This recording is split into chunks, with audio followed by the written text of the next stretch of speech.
लोग तालियां तालियां की गड़गड़ाहट रुकनी नहीं चाहिए। बहुत बहुत धन्यवाद। अब हम योग का कार्यक्रम शुरू करेंगे जैसा कि हमारा है। आप बैठिए।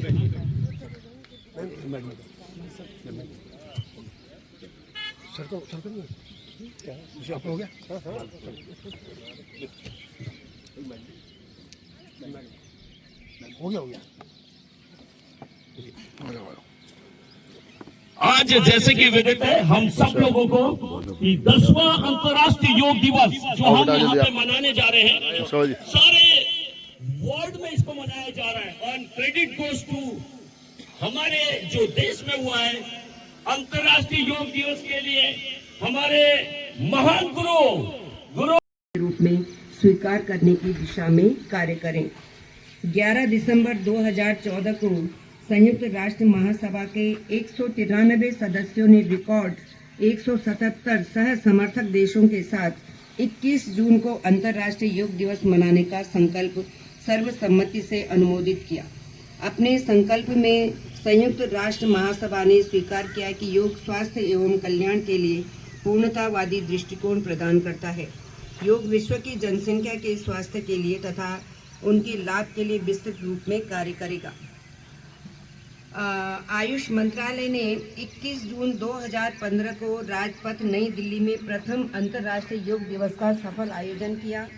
2 गिनीज विश्व रिकॉर्ड 35,985 प्रतिभागियों के साथ सबसे बड़ा योग सत्र तथा एक ही योग अभ्यास सत्र में सर्वाधिक देशों यानी कि 84 के नागरिकों की प्रतिभागिता बने। विज्ञान भवन में 21 एवं 22 जून 2015 को संपूर्ण स्वास्थ्य के लिए योग विषय पर 2 दिवसीय अंतर्राष्ट्रीय संगोष्ठी आयोजित हुई, जिसमें भारत तथा विदेश से लगभग 1300 प्रतिनिधियों ने भाग लिया। पहली बार आयोजित इस अंतर्राष्ट्रीय योग दिवस में भारत और दुनिया के लाखों लाख लोगों ने भागीदारी की और सौभाग्य हमें भी प्राप्त हुआ था। वो हम संक्षिप्त रूप से यहाँ से मंच से करवाएंगे। सबसे पहले परिचय के रूप में आप सबको, जैसे अभी आदरणीय गोसाई भाई जी ने बहुत कुछ बता दिया है, फिर भी जो हमारा एक प्रोटोकॉल है उसके अंतर्गत कुछ बातें मैं आपके बीच में रखना चाहूँगी। 27 सितंबर 2014 को संयुक्त राष्ट्र महासभा यानी कि UNGA के 69वें सत्र को संबोधित करते हुए भारत के तत्कालीन माननीय प्रधानमंत्री श्री नरेंद्र मोदी जी ने विश्व समुदाय से अंतर्राष्ट्रीय योग दिवस मनाने का आह्वान किया था। श्री मोदी जी ने कहा, योग प्राचीन भारतीय परंपरा एवं संस्कृति की अमूल्य देन है। योग अभ्यास शरीर एवं मन, विचार और कर्म, आत्म संयम एवं पूर्णता की एकात्मता तथा मानव एवं प्रकृति के बीच सामंजस्य स्थापित करता है। यह स्वास्थ्य एवं कल्याण का पूर्णतावादी दृष्टिकोण है। योग मात्र व्यायाम नहीं है, बल्कि स्वयं के साथ, विश्व और प्रकृति के साथ एकत्व खोजने का भाव है। योग हमारी जीवन शैली में परिवर्तन लाकर हुए पेट के बल लेट और श्वास को अंदर खींचे, दोनों घुटनों को बिना मुड़े हुए पीछे से उठाएं। एक साथ उठाएंगे, दोनों घुटनों को बिना मुड़े हुए पीछे से उठाएं। 10 से 30 सेकंड तक इसी स्थिति में बने रहें। तो कम से कम इस समय हम 10 सेकंड तक इस स्थिति में बने रहें। धीरे धीरे श्वासों को छोड़ते हुए हम वापस आएं। फेफड़ों की कार्यक्षमता को बढ़ाता है। एक एक पैर से करते हैं तो कमर की मांसपेशियों को मजबूती। दाएं हाथ को पीछे टिकाए रहने दें। बाएं हाथ को घुटना और छाती के बीच से ले जाकर जो पैर सीधा है यानी कि बाएं पैर के घुटने को टच करें या फिर जो आपने पंजा टिका रखा है उसको टच करेंगे। आप मंच पर जो कर रहे हैं उनको भी देख करके इस अभ्यास को कर सकते हैं। गर्दन जो हाथ टिका है गर्दन उधर मोड़ लेंगे, यानी कि गर्दन को दाईं तरफ मोड़े। श्वास प्रश्वास सामान्य और पूर्व स्थिति में वापस आ जाइए।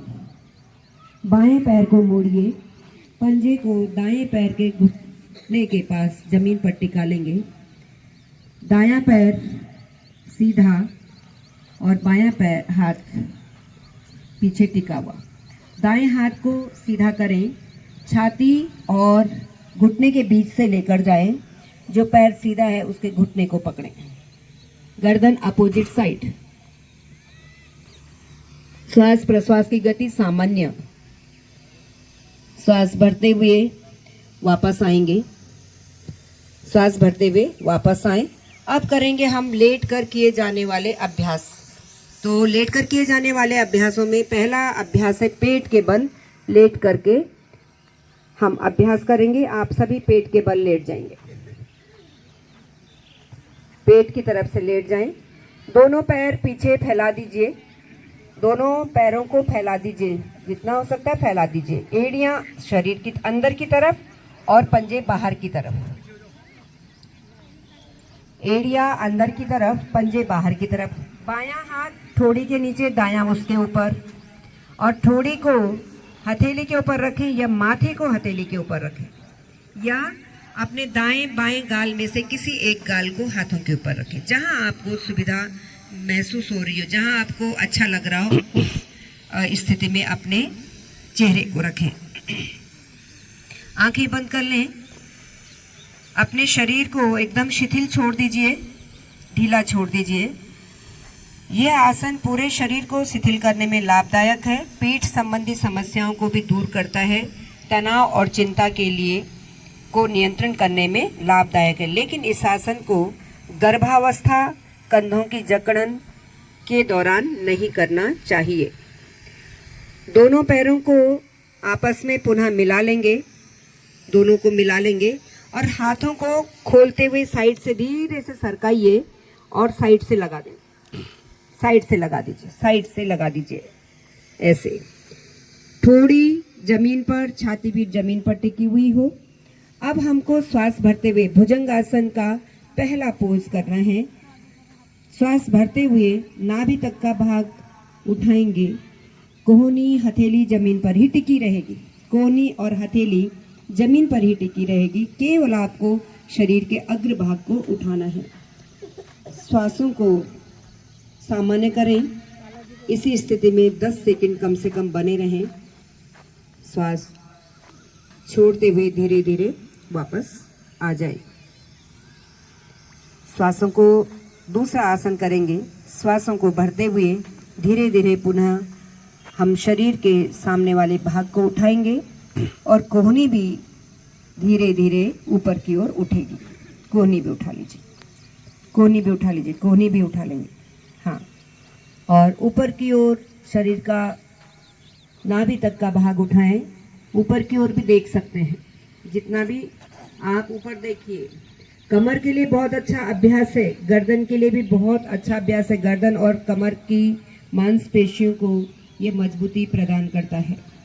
श्वास छोड़ते हुए धीरे धीरे पूर्व स्थिति में वापस आ जाएंगे। नेक्स्ट अभ्यास करेंगे हम तीसरा अभ्यास, जिसका चौथा अभ्यास जिसका नाम है शलभासन। शलभ टिड्डी को भी कहते हैं और हल को भी कहते हैं। दोनों हाथों को जंघाओं के नीचे रख लीजिए। दोनों पैर पीछे से मिले हुए आपस में, दोनों पैर आपस में मिले हुए। हृदय रोगियों को इस अभ्यास को नहीं करना, ये ध्यान रखना है। और पिछले हिस्से में अगर किसी को कमर और पीठ में दर्द है तो एक एक पैर से करेंगे, दोनों पैरों से नहीं करेंगे। सर्वप्रथम एक्चुअली होना चाहिए, जिस प्रकार होना चाहिए वो आप लोगों को कि इस अम्बीवाला क्षेत्र में मिल रहा है। आप सब लोग धन्यवाद की और बधाई के पात्र हैं। और हम सब मंच की ओर से स्थानीय आपके यहाँ के विधायक जी और उनकी धर्मपत्नी जी तथा मीनाक्षी बहन जी, उनके पतिदेव बहुत दूर से आए हैं, वो भी, उनका हम हार्दिक स्वागत करते हैं। और इसके पश्चात अब हम प्रारंभ करते हैं योग प्रोटोकॉल का, क्योंकि समय हो चुका है। हमारे यहाँ जो भी कार्यक्रम होता है समय से पूर्व शुरू होता है, तो अभी जो निर्धारित समय है वो हो चुका है। हम प्रारंभ करते हैं। इसमें बैठ कर ही मैं बता लेती हूँ, अभी आप लोग सुन लीजिएगा। सबसे पहला जो चरण होगा वो प्रार्थना का होगा। दूसरा चरण शिथिलीकरण का होगा। तीसरा योगासनों का होगा। फिर कपालभाति यानी कि क्रिया का होगा। फिर प्राणायाम का। करवट की तरफ से आप पीठ की तरफ लेट जाए। दोनों पैर सभी के सीधे एकदम, दोनों पैर सीधे, हाथ शरीर के बराबर सीधे जमीन पर टिके हुए। और अब दोनों पैरों को घुटनों से मोड़ते हुए एड़ियों को नितंबों के पास लेकर आए, एड़ियों को हिप के पास लेकर आए। हाथों से पैर के टखनों को मजबूती से पकड़े, हाथों से पैर के टखनों को मजबूती से पकड़े। घुटने और पैर दोनों एक सीध में हों।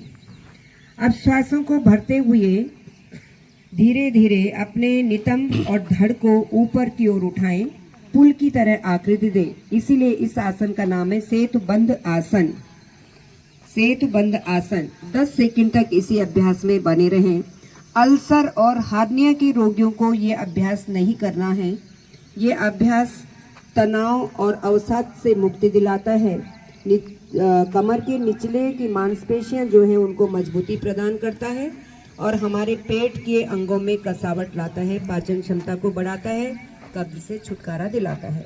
श्वास छोड़ते हुए धीरे धीरे शरीर को सामान्य स्थिति में वापस लेकर आइए। दोनों पैर